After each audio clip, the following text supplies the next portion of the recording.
Good morning from Amritsar. আর আমরা স্নান করে রেডি হয়ে গেছি, এখন গোল্ডেন টেম্পল, জালিয়ানওয়ালা বাগ এইসব জায়গায় যাব। তার আগে আমরা ব্রেকফাস্ট করতে এসেছি, এখানে বসে আছি ব্রেকফাস্ট টেবিলে, ব্রেকফাস্ট করতে এসেছি। আমাদের ব্রেকফাস্টে আছে চিড়ের পোলাও, দই, আচার, চা আর আলুর পরোটা আসছে। আবার চলে এসেছি গোল্ডেন টেম্পল। কালকে রাতের ভিউ দেখিয়েছি তোমাদের, এখন আমরা দিনের বেলা দেখাবো। গোল্ডেন টেম্পল দেখাবো, দেখি আমরা জালিয়ানওয়ালা বাগ যাব, তারপর লাঞ্চ করে আমরা যাব ওয়াঘা বর্ডার, এখানে ইন্ডিয়া পাকিস্তান বর্ডারে। ওখানে প্যারেড হয়, প্যারেড সেরিমনি হয়, তো সেটাও তোমাদের দেখাবো। তো এখন যাচ্ছি আমরা golden temple.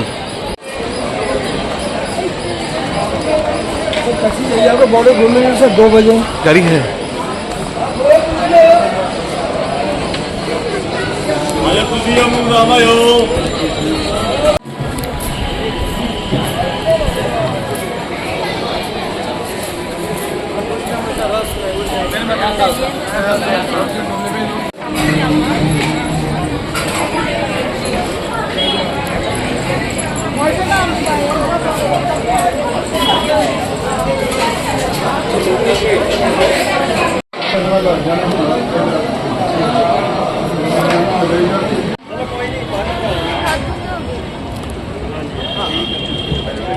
Photography, videography is strictly prohibited without prior.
স্বর্ণমন্দির দিনের বেলা তোমাদের দেখিয়ে দিলাম, গোল্ডেন টেম্পল দিনের বেলা সূর্যের আলোয় কীরকম লাগে দেখতে।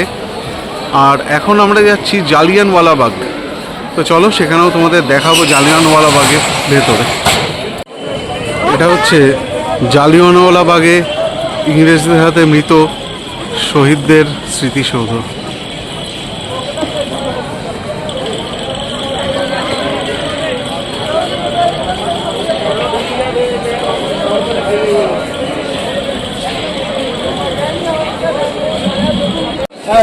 माल माल जवाहरलाल भगपाल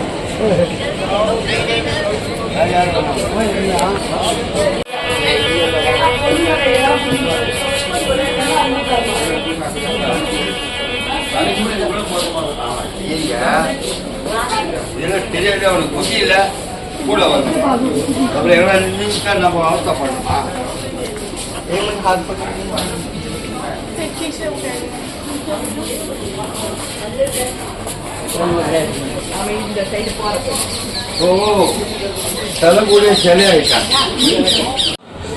এই সেই জায়গা যেখানে প্রচুর মানুষকে গুলি করে মারা হয়েছিল, জালিয়ানওয়ালা বাগ।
এটা সেই অভিশপ্ত কুয়ো যার মধ্যে ঝাঁপ দিয়ে প্রচুর শিখ শহীদরা বাঁচার চেষ্টা করেছিল, কিন্তু ইংরেজরা তাদেরও গুলি করে হত্যা করে।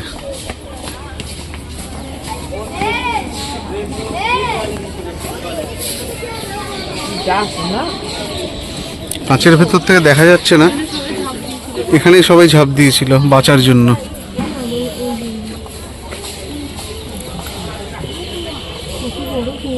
ইংরেজরা যে গুলি করেছিল এখনো দেওয়ালে সেই গুলির দাগগুলোকে সংরক্ষণ করেছে।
আমরা সব ঘুরে Jallianwala Bagh, Golden Temple, Partition Museum ঘুরে আমরা এখানে এসেছি লাঞ্চ করতে। প্রেমনাথ কুলচেওয়ালে খুব ফেমাস এখানকার, তো এখানে আমরা এসেছি লাঞ্চ করতে। আমরা এখানে কুলচে খাচ্ছি।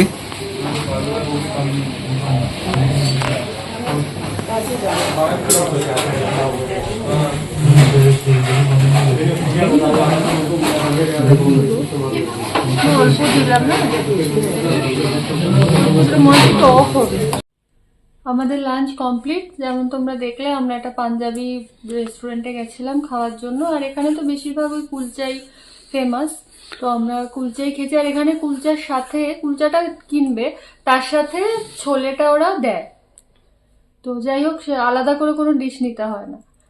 ভালো ছিল খাবারটা, খুবই ভালো ছিল। এখানে একটা রিক্সা টোটোওয়ালা সে নিয়ে গেছিলো একটা রেস্টুরেন্টে, বেশ ভালো ছিল খাবারটা, আমাদের সবারই খুব ভালো লেগেছে। আর লাস্সিটা তো খুবই ভালো ছিল। আর এখন আমরা যাব ওয়াঘা বর্ডারে। ওয়াঘা বর্ডারের যে প্রোগ্রামটা হয় সেটা দেখার জন্য। দেখা যাক, সেটা একটা অন্যরকম অভিজ্ঞতা হবে, এরকম তো আগে কখনো দেখিনি। তো এখন আমরা যাব, গিয়ে দেখবো ওয়াঘা বর্ডার।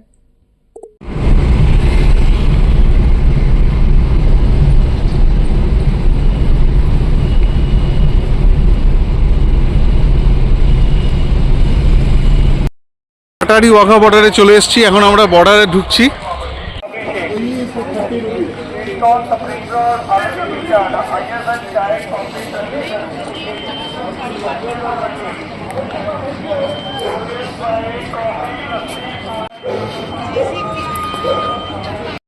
আমরা বর্ডারের সব সিকিউরিটি চেকিং হয়ে গেছে। আমরা এখন যাচ্ছি আমাদের গ্যালারির দিকে, যেখানে সেরিমনিটা হবে সেখানে যাচ্ছি।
তো আমাদের মানে বর্ডার থেকে আমরা এখন আমাদের সেরিমনি শেষ হয়ে গেছে, প্যারেড সেরিমনি থেকে আমরা বেরোচ্ছি। দেখো কত লোক, প্রচুর লোক।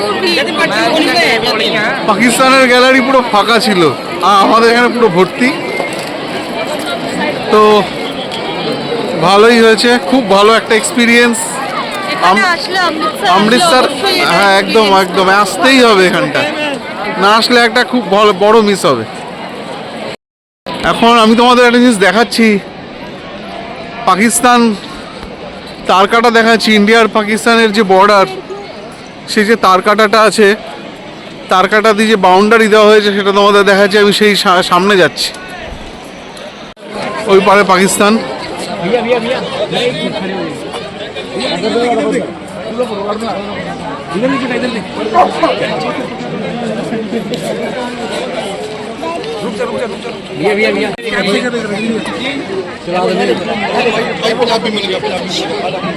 পাকিস্তান, পাকিস্তান।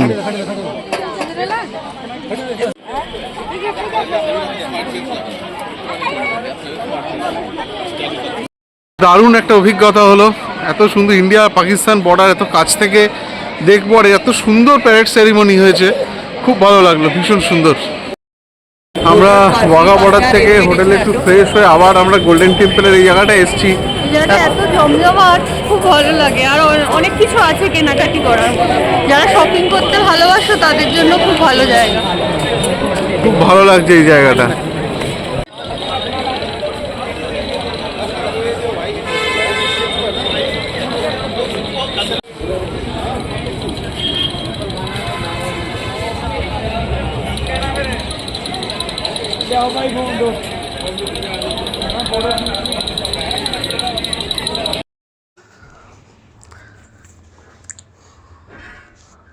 রাতে ডিনার আমাদের রেডি ছিল। ডিনারে ছিল স্যালাড, রুটি, মিক্সড ভেজ, তরকা, আর ছিল ভাত, আর নন ভেজে ছিল চিকেন।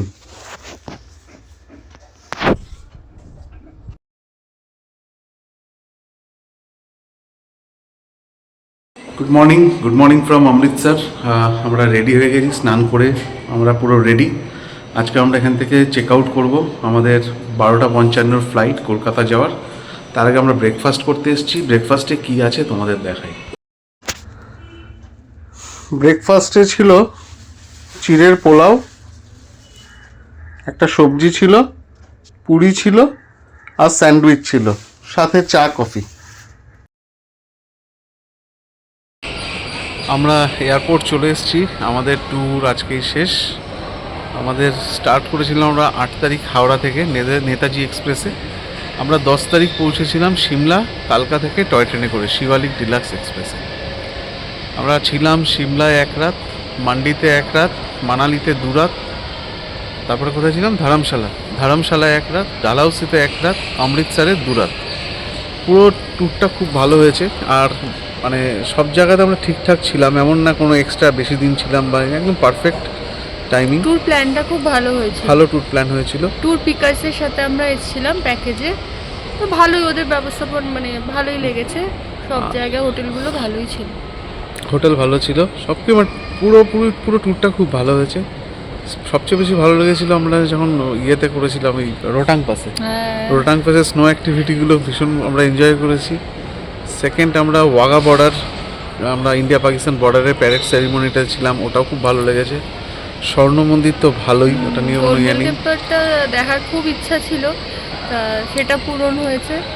গোল্ডেন টেম্পলে তোমরা যদি যাও সবসময় হাতে মানে ভেতরে ঢুকতে গেলে 2 থেকে 2.5 ঘন্টা টাইম নিয়েই যাবে, কারণ লাইনে 2 থেকে 2.5 ঘন্টা লাগে, আর কম বেশি কিন্তু 2 থেকে 2.5 ঘন্টা।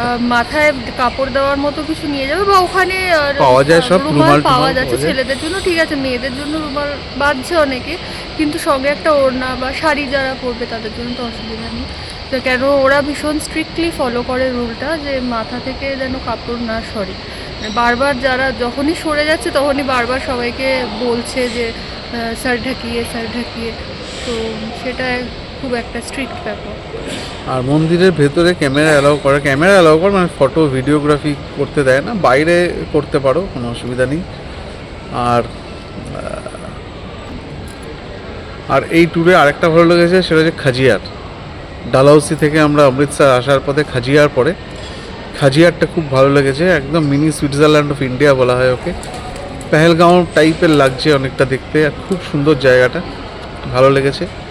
যাই হোক, ওভারঅল আমাদের এক্সপিরিয়েন্স খুব ভালো। আর পাহাড়ি জায়গা তো মানে ফুড একটু এক্সপেন্সিভ, জিনিসপত্র একটু এক্সপেন্সিভই বলা যায়, সেরকম আর কি, মানে একটু কস্টলি, খাবার দাবারও একটু কস্টলি আছে। তো যাই হোক, ভালোই ঘুরেছি আমরা। হ্যাঁ, ঘোরাটোরা খুব ভালো হয়েছে। তো আমরা এখন এয়ারপোর্টে বসে আছি, অমৃতসর এয়ারপোর্টে। অমৃতসর থেকে কলকাতার সপ্তাহে একদিনই ডাইরেক্ট ফ্লাইট আছে, মঙ্গলবার করে 12:55 ইন্ডিগো। আর বাকি দিন বা বাকি ফ্লাইটগুলো সব তোমাদের হপিং আছে, 8 ঘন্টা 9 ঘন্টা। তো একটাই ফ্লাইট আছে মঙ্গলবার, যদি তোমরা প্ল্যান করো এরকমভাবেই প্ল্যান করবে, তো মঙ্গলবার ফ্লাইটটা পেয়ে যাবে তোমরা, ডাইরেক্ট ফ্লাইট কলকাতার 12:55, যেটা কলকাতায় পৌঁছাবে 3:25 দুপুর। তো যাই হোক, চলো, আমাদের জার্নি এখানেই শেষ হলো, এই ট্রিপের জার্নি। এখন আমরা ফ্লাইটে উঠবো, উঠে কলকাতা ব্যাক করব। তো ওভারঅল এক্সপিরিয়েন্স খুব ভালো। আর নেক্সট ব্লগে আবার তোমাদের সাথে দেখা হবে, ততদিনের জন্য গুড বাই। তো তোমাদের যদি আমাদের চ্যানেলটা ভালো লেগে থাকে তাহলে অবশ্যই চ্যানেলটা সাবস্ক্রাইব করে দিও, আর লাইক শেয়ার অবশ্যই করো, আর নোটিফিকেশান বাটনটা অন করে রেখো, তাহলে আমরা যখনই নতুন কোনো ভিডিও দেবো তোমরা সেটা নোটিফিকেশান পেয়ে যাবে। তো চলো, গুড বাই। বাই।